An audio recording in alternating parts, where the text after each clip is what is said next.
What if I told you that the smartest victories in life aren't the ones you win by fighting, but the ones you win before the fight even begins? Think about it. Most people believe winning is about brute strength, louder arguments, or taking the biggest risks. But 2,500 years ago, a Chinese general named Sun Tzu wrote something different in his legendary book, The Art of War. He said the greatest victory is the one where you don't even have to fight. Sounds strange, right? How can you win without fighting? But that's exactly what made him different. He didn't see war as just clashing swords and charging ahead. He saw it as strategy, patience, and intelligence. He believed that if you truly understand yourself, understand your opponent, and shape the situation wisely, the battle is already yours before anyone makes the first move. And here's the fascinating part. Even though the art of war was written for generals, its wisdom goes far beyond the battlefield. It applies to your job, your relationships, your negotiations, and even your daily choices. Because life itself is full of battles, just not always with weapons. So in this video series, we're going to explore Sun Tzu's most powerful lessons on how to outsmart others, avoid unnecessary conflicts, and create situations where winning feels natural. Let's dive into part 1. Know yourself and know your opponent. Sun Tzu famously wrote, "If you know the enemy and know yourself, you need not fear the result of 100 battles." Simple line, but it holds a lifetime of wisdom. Most of us think we know ourselves. But do we really? When was the last time you sat down and asked, what truly drives me? What triggers me? Where am I vulnerable? The truth is, a lot of people rush into conflicts, arguments, or negotiations without ever answering those questions. And that's where mistakes happen. Let's break it down. Suppose you know that you're quick to anger. That means someone who wants to throw you off balance can easily push your buttons. One rude comment, and boom, you've lost control. On the other hand, maybe you avoid conflict at all costs. If that's you, someone could pressure you into saying yes when you really mean no. Both are dangerous if you're unaware. That's why self-awareness is your first defense. Before you try to outsmart anyone else, make sure you can't be outsmarted by your own habits. Now, once you understand yourself, the second step is understanding the other person. And here's where Sun Tzu was brilliant. He studied everything about his enemies. The land, the weather, their supplies, their morale. He didn't just ask how many soldiers do they have. He asked, what keeps them going? Where are they blind? What breaks their spirit? And guess what? People in our lives are no different. Everyone has patterns. Some people rush through details and miss things. Some people can't stand being questioned. Some thrive on attention. If you watch closely, you'll notice these patterns. And once you see them, you don't have to guess anymore, you can predict. Let's make this real. Say you have a coworker who loves taking small digs at you during meetings. Nothing too obvious, but enough to make you look less capable. Now you know yourself you hate conflict. Normally, you'd let it slide. But you pause and think, letting it slide hasn't helped. So what can you do? Then you remember, this coworker thrives on attention. They make comments only when there's an audience. So you prepare.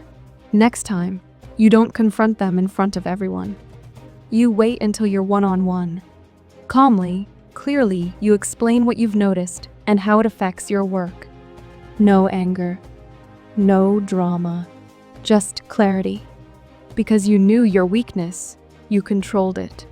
Because you understood their pattern, you didn't play their game. And suddenly, the balance shifts in your favor. That's the power of knowing yourself and knowing others.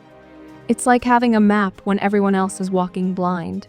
The chaos becomes clear. And when things are clear, fear disappears. Win without fighting. Now let's talk about Sun Tzu's boldest idea, to subdue the enemy without fighting is the acme of skill. He believed the smartest victory was the one where no swords clashed, no blood spilled. That's because fighting always costs something, even if you win. Energy, time, resources, relationships. So the true master looks for ways to win before the fight even begins. How did Sun Tzu do it? By attacking weaknesses without ever facing strength. If the enemy relied on supplies, he cut them off. If their morale was low, he broke it further.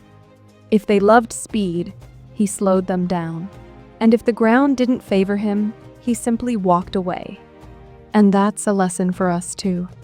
Outsmarting someone doesn't always mean confronting them head-on. Often, the smarter move is to shift the situation so they can't even compete. Let me give you an example. Two companies are chasing the same customers. One tries to start a price war, slashing rates to grab attention. Now, the obvious response is to fight back with even lower prices. But that's a trap. Because once you join that war, you both lose profits.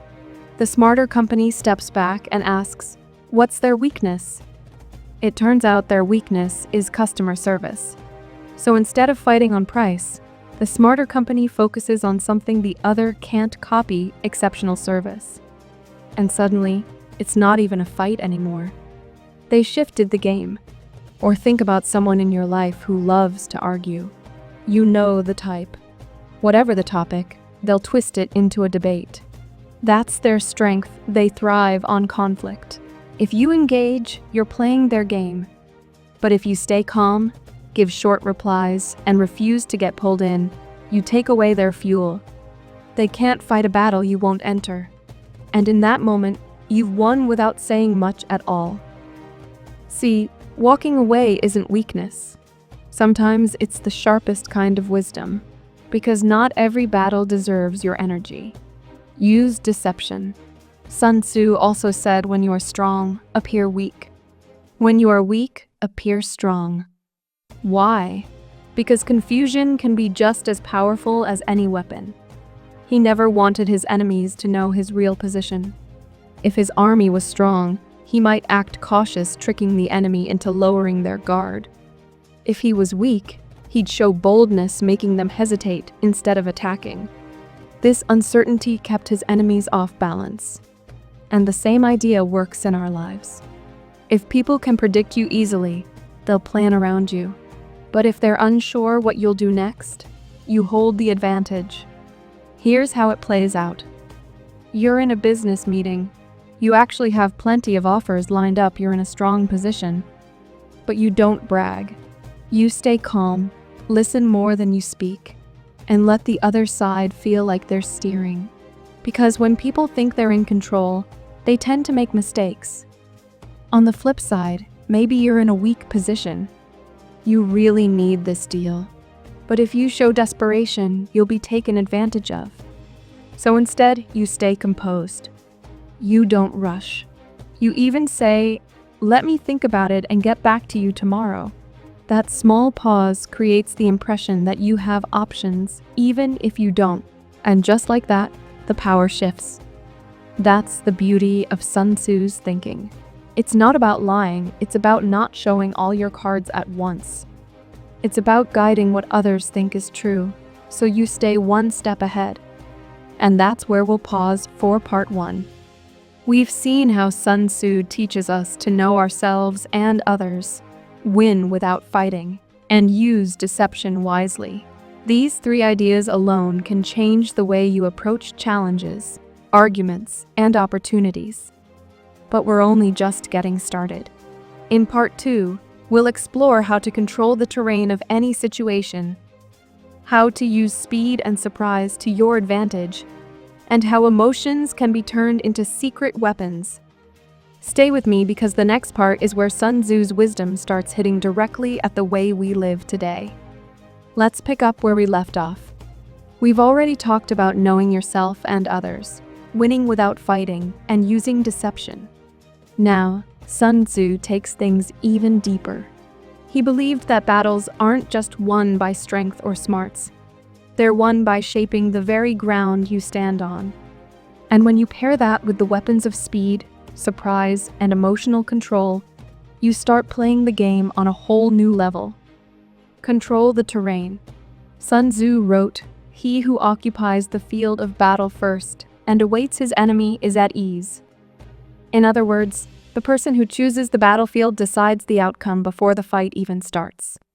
For Sun Tzu, terrain was everything. If the ground worked in his favor, he fought. If it didn't, he moved until it did. Why waste energy fighting where you're at a disadvantage? But here's the twist. In life, terrain isn't just physical ground. It's context, environment, and the rules of the game. Think about it. When you walk into a negotiation, who sets the time? Who chooses the place? Who frames the first words? If it's not you, then you're already reacting instead of leading. You're playing on someone else's ground. Take salary negotiations as an example. If your boss starts the conversation with, "We're working with a tight budget this year," then boom, you're already playing defense. The terrain has been set around their limitations. But if you start by saying, "I'd like to look at how my contributions this year have helped the company grow," suddenly the terrain shifts. Now the focus is on your value, not their restrictions. Even small choices matter. Meeting in your own office gives you home ground confidence. Starting a conversation with your points first sets the frame. It's like drawing the lines of the playing field before the game begins. So before stepping into any challenge, ask yourself, where does this situation play out best for me? And how can I set the rules before the other side does? Because when you control the ground, you control the flow. And when you control the flow, you win. Use speed and surprise. Sun Tzu believed that time was as powerful as terrain. He said, "Speed is the essence of war. Take advantage of the enemy's unpreparedness, travel by unexpected routes, and strike him where he has taken no precautions." Speed and surprise, those were his secret weapons. Why? Because hesitation creates openings. And if you act before the other side is ready, you decide the outcome before they even know what happened. Think about business. Two companies see a fresh opportunity in the market. One spends months debating, analyzing, holding endless meetings. The other moves fast, launches a product, captures customers, grabs attention. By the time the first company finally decides, the game's already over. That's the power of speed. Now combine that with surprise. Surprise confuses people. It catches them off guard, makes them second-guess themselves. And while they're scrambling, you're already 2 steps ahead. But let's make this personal. Say you've been avoiding a difficult conversation with your partner. Tension's building. Silence is growing heavy. Both of you are waiting for the other to bring it up. This is where speed and surprise work not to attack, but to disarm. You calmly speak first. "Hey, there's something on my mind. Can we talk about it?" That unexpected honesty changes the energy completely. Instead of conflict boiling over, you've created a chance for clarity. See, speed doesn't mean rushing blindly. It's about timing, waiting until the right moment, and then acting decisively. And surprise isn't about trickery. It's about doing what the other side didn't expect. The truth is, most people waste time waiting for perfect conditions. But life doesn't reward hesitation. It rewards those who see an opening and move. The faster you act, the more options you control. Exploit emotions. This one's powerful, maybe even dangerous if misused. Sun Tzu said, "If your opponent is of choleric temper, seek to irritate him. Pretend to be weak, that he may grow arrogant." What does that mean? Emotions can be traps. Anger, pride, greed, these things cloud judgment. An angry person rushes into mistakes. A proud person ignores warning signs. A greedy person takes unnecessary risks. And once someone is reacting emotionally, they're predictable. and predictable people are easy to control. But here's the key while you can learn to exploit someone else's emotions. The first step is making sure you don't get trapped by your own. Let's say you're in a heated negotiation. The other side starts raising their voice, interrupting, trying to make you flinch. It's bait. They want you to react, to lose your calm. If you snap back, you're playing their game. But if you stay cool, if you let them vent and then calmly say, "I hear you," the power shifts. They've wasted energy. You've saved it.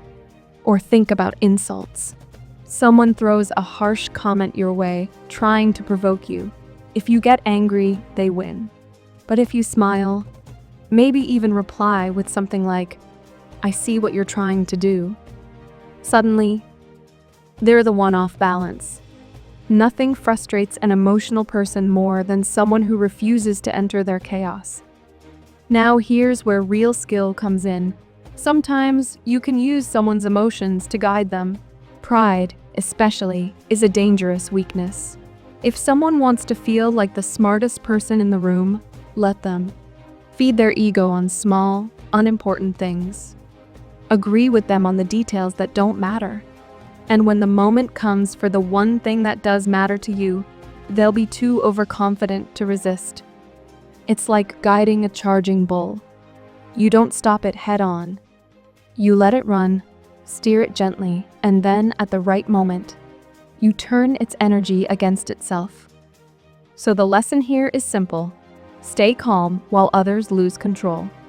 If they get emotional, they reveal their blind spots. And if you're composed, you see what they can't. That's when you move. And that wraps up part 2. So far, we've seen how Sun Tzu's wisdom can help you control the ground you fight on. Use speed and surprise to catch others off guard, and turn emotions into tools rather than traps. But there's still one last piece to the puzzle. In part 3, we'll talk about how Sun Tzu prepared for the worst before every battle, and how you can use the same mindset to stay calm, steady, and always ready no matter what life throws your way. Stay with me, because this final part ties everything together and shows you how to win before the fight even begins. We've already seen how Sun Tzu teaches us to know ourselves and others, to win without fighting, to use deception, control the terrain, move with speed and surprise, and manage emotions. But now comes the final lesson, the one that turns all of this into lasting strength. Sun Tzu believed the greatest victories were already decided before the battle even began. How? Through preparation. Prepare for the worst. Sun Tzu once wrote, "Victorious warriors win first, and then go to war, while defeated warriors go to war first, and then seek to win." That line flips everything most people believe. We tend to think, "I'll fight hard, and hopefully I'll win." But Sun Tzu would say, if you're hoping, you've already lost. The real winners are the ones who've planned so well that the outcome is almost guaranteed before the first move. Preparation, for him, wasn't just about sharpening swords or counting soldiers. It was about running through every possible scenario. What happens if the enemy attacks here? What happens if supplies are cut off? What happens if morale breaks?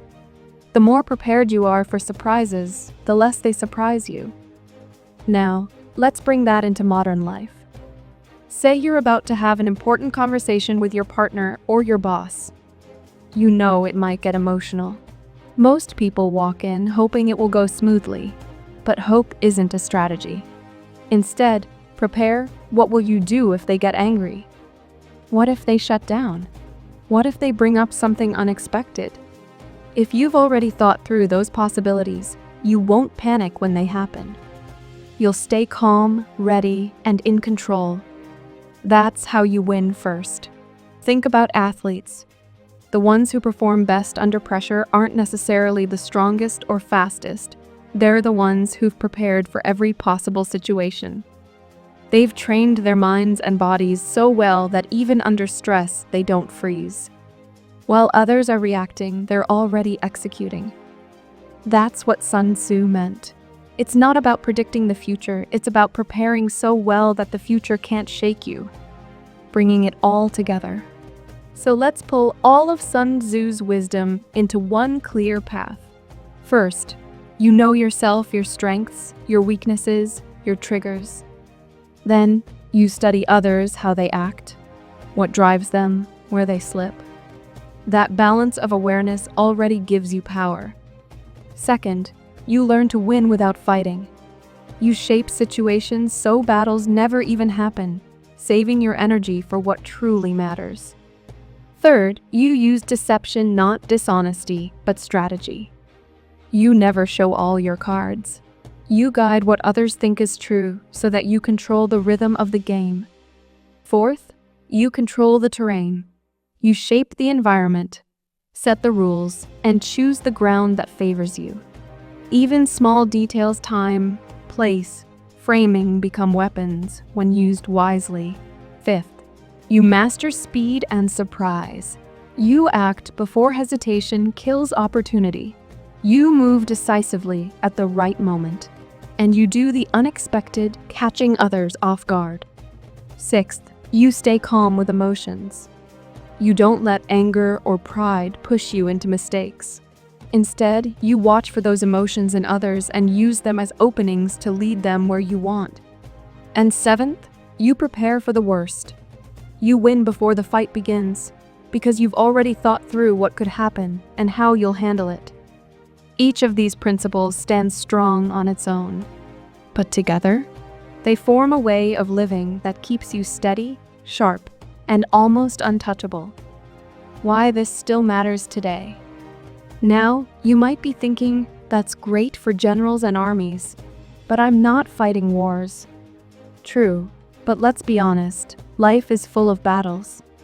They just look different now.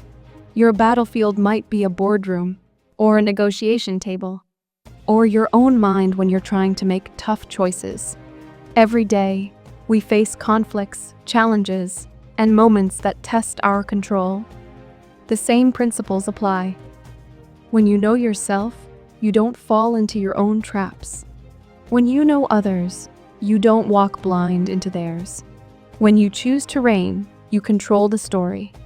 When you act with speed, you stop hesitation from stealing your chance. When you stay calm, emotions don't drag you down. And when you prepare for the worst, nothing rattles you. That's why the art of war is still read in boardrooms, classrooms, and homes thousands of years later. It's not about swords and shields. It's about strategy for living. A final story. Let me leave you with one last thought. Think of a chess game. A beginner plays piece by piece, reacting to whatever the other person does. They panic, they defend, they hope for mistakes. That's like going to war without preparation. But a master? A master sees 10 moves ahead. They don't just move a piece, they shape the whole board. They know their strengths. They know the opponent's habits, and they guide the game into the positions they want. By the time the other side realizes what's happening, it's already too late. That's Sun Tzu. That's the mindset. Don't live like the beginner, scrambling move by move. Live like the master, prepared, calm, and always one step ahead. So here's the takeaway. Winning in life isn't about being the loudest, the strongest, or the most aggressive. It's about being the most prepared, the most aware, and the most strategic. The next time you face a challenge, a negotiation, an argument, a decision, remember Sun Tzu's wisdom. Ask yourself, do I know myself? Do I know them? Am I controlling the ground? Am I moving with timing and surprise? Am I staying calm while others get emotional? And have I prepared for the worst? If the answer is yes, then you don't need to hope for victory. You've already won. And that's the timeless gift of Sun Tzu. His lessons are not about war. They're about peace. They're about creating a life where you don't need to fight every battle, because you've already shaped the outcome. So, as you step into your own battles this week, big or small, carry this with you. The smartest way to win is to make sure the fight never even starts.